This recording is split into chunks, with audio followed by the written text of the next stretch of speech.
All right, Mr. Hill, in each of your cases, I'm going to find that you entered your pleas of guilty freely and voluntarily. Find that you're mentally competent and you understand the nature and the consequences of your pleas. Find sufficient evidence in each case to find you guilty. However, I'm going to reset your cases so that the probation department can do a pre-sentence report. That will give me more information about you, your cases, and we'll come back at a later date for sentencing. Yes, ma'am. Could I motion for a waiver?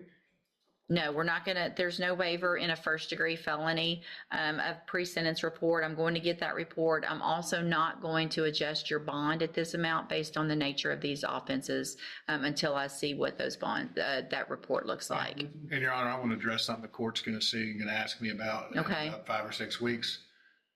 His jail disciplinary history is about as bad as he'll see. That needs to be immediately addressed. I anticipate asking the court for some programs to address his behavior, but I want to let the court know and let him know he's threatening guards, spitting on guards, threatening to dash guards, dashing other inmates, literally climbed the walls of the day room while they tried to place him in restraints. He's a party to claims, Your Honor. Let me tell you something real quick, Mr. Hill, all right? And this isn't going to be some negotiation and talk back and forth. You need to listen very carefully to what I'm about to say. If you have another incident report between now and when you come back for sentencing, I am not required to accept this plea agreement. I don't have to. We can let a jury decide if they think a probation is what you need for an aggravated robbery and an aggravated assault. Because my guess is they might not. They would just go ahead and send you to prison, especially because at a trial, they will see the same things that I see at sentencing, which is every one of those incident reports from the day you got in. That jury will see that. I will see that. Yes, ma'am. They haven't given me an option to wait. What did I tell you? This isn't this isn't that. Those officers out there are doing their jobs. They're trying to go make a living and go home to their families. Hold on. I'm telling you right now. Stop talking. That's your second warning. I can reject these right now. We can set your trial. Is that what you want to happen? Then stop talking.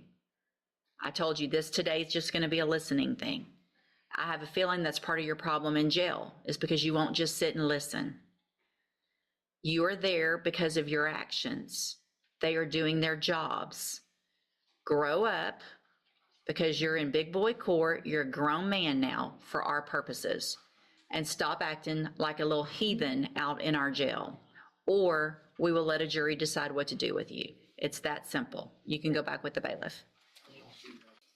Well, here we go again, I think. You're Dante Caddy? Yes. Mr. Caddy, you were previously in court and entered pleas of true to counts 1, 2, 3, and 4 in a motion to revoke your unadjudicated probation. You're on probation for burglary of a habitation. It was a 7-year deferred probation. I have received the updated pre-sentence report, and has everyone had an opportunity to review that report? Yes, Your Honor. So there was no agreement reached. Ms. Holmes, you may proceed. Thank you, Your Honor. I've discussed this MTRP with Mr. Caddy. He has pled true to the violations involving the thefts that occurred at Target location in Port Arthur. Your Honor, Mr. Caddy has also had the opportunity in the past to successfully complete the ISF program. In 2023, he did complete, I believe, both tracks of ISF, which shows that he can make appropriate decisions and follow directions and complete tasks that are given to him. Within the last year, he obviously made bad decisions in which he committed these thefts at the Target location. Mr. Caddy is asking for another opportunity to be continued on probation. We do see that the recommendation from the department, it states that the revocation is recommended. However, if the court elects to continue Mr. Caddy on probation, that he remain off the premises of Target and that this be reviewed in 3 months to monitor any progress. Your Honor, we are asking that he be given that opportunity to show that he can make progress.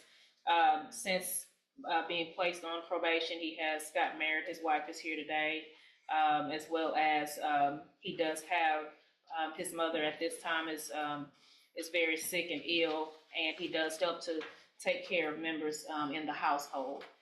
Your Honor, Mr. Caddy would also like to address the court as to this situation, but we are asking that he be provided the opportunity. We see that he obviously has been afforded an opportunity in the past with ISF, but we believe that if he's given the opportunity again, that he can get steered back on the right track to make more better and more positive decisions going forward with his life.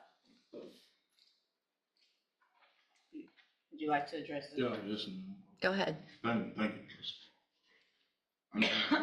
I know I made a lot of mistakes, dumb mistakes, but I just ask that you please consider reinstatement. I have a lot of I have a lot of people that, you know, willing to help me with jobs and stuff like that. Like you said, I do have my mom has a lot of stuff going on this evening. Today, she's in surgery today. So I got a lot on right now. So, Mr. Caddy,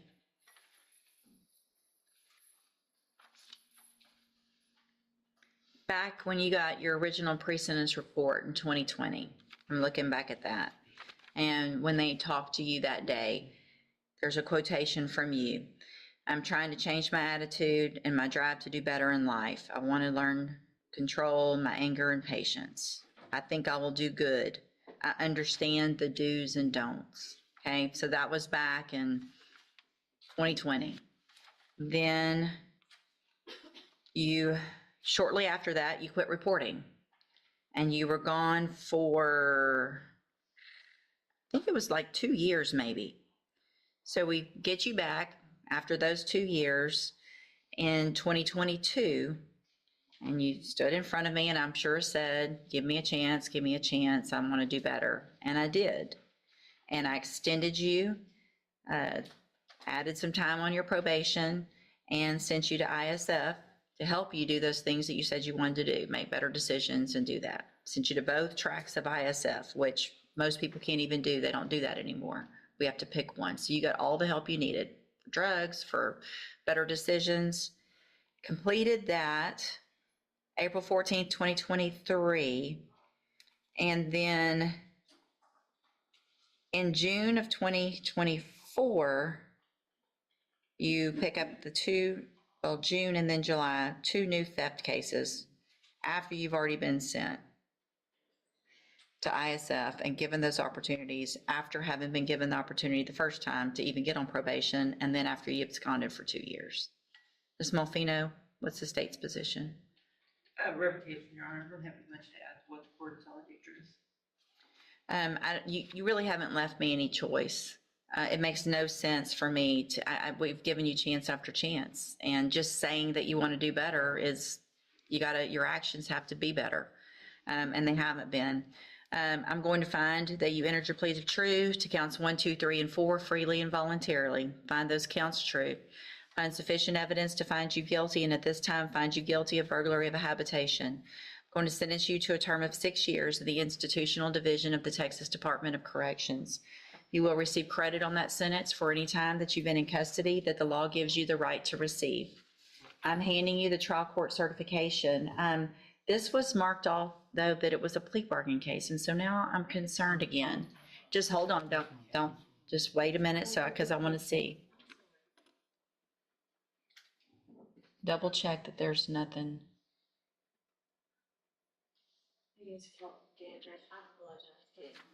Okay. I'm sorry. So there was a cap of 4 years. So I'm going to withdraw what I said about the 6 years. I'm going to sentence you to a term of 4 years in the Institutional Division of the Texas Department of Corrections. Mr. Caddy, you can tell from what I've said and what my sentence was that I don't think that's enough. I have the ability to not accept this plea agreement. I'm going to accept it. I don't like it, but I'm going to accept it today. Your attorney did one heck of a job by getting you that deal. I am going to hand you the trial court certification that shows this was an agreement that I followed, and so you've waived your right to appeal. I have also handed you a written admonishment regarding your ineligibility to possess a firearm or ammunition. Because of the judgment entered against you, you're ineligible under Texas law to possess a firearm or ammunition. Possession of a firearm or ammunition could lead to charges against you. Firearm is a legal term. You should read that written admonishment I provide you to see what devices qualify as a firearm. If you have questions about the laws that make you ineligible to possess a firearm or ammunition or about how long that lasts, you can talk to Ms. Holmes.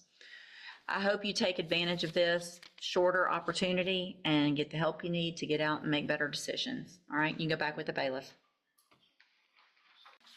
All right, sir, are Christopher Curtis Ray? And Mr. Ray, you were previously in court and entered a plea of guilty to forgery of a financial instrument. It was enhanced to a third-degree felony. That was an open plea to the court. I have received the pre-sentence report. Has everyone had an opportunity to review that report? We have, Your Honor. Are there any additions or corrections to the report? Not from the judge.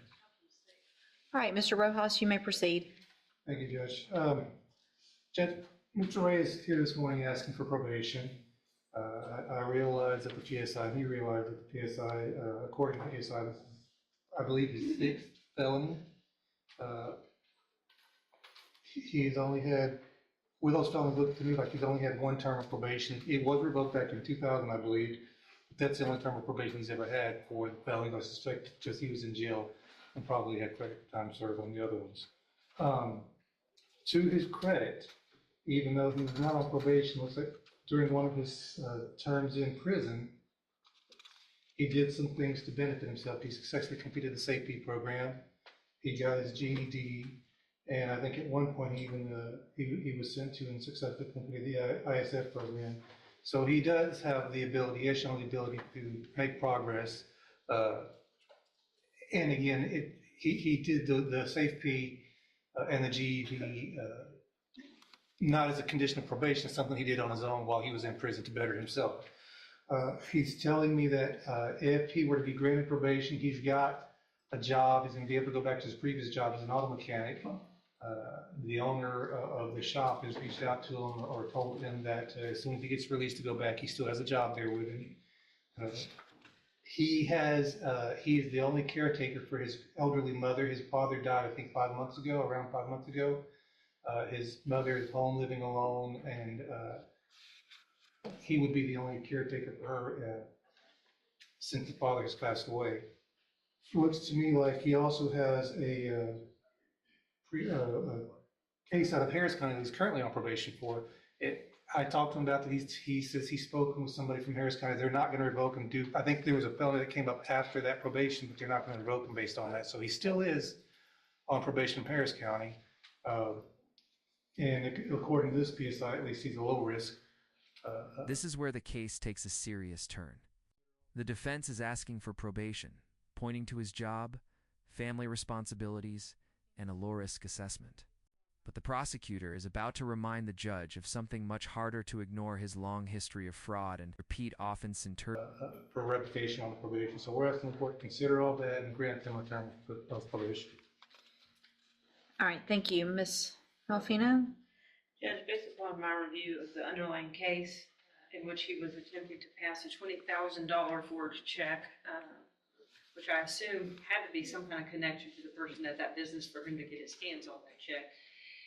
Based upon that and his criminal history, I just can't in good faith agree with probation being satisfactory in this case. He's continued to commit the same type of offenses after this offense, and my read of it is that he's currently on parole, not on probation, and I feel like upwards of a 5-year sentence.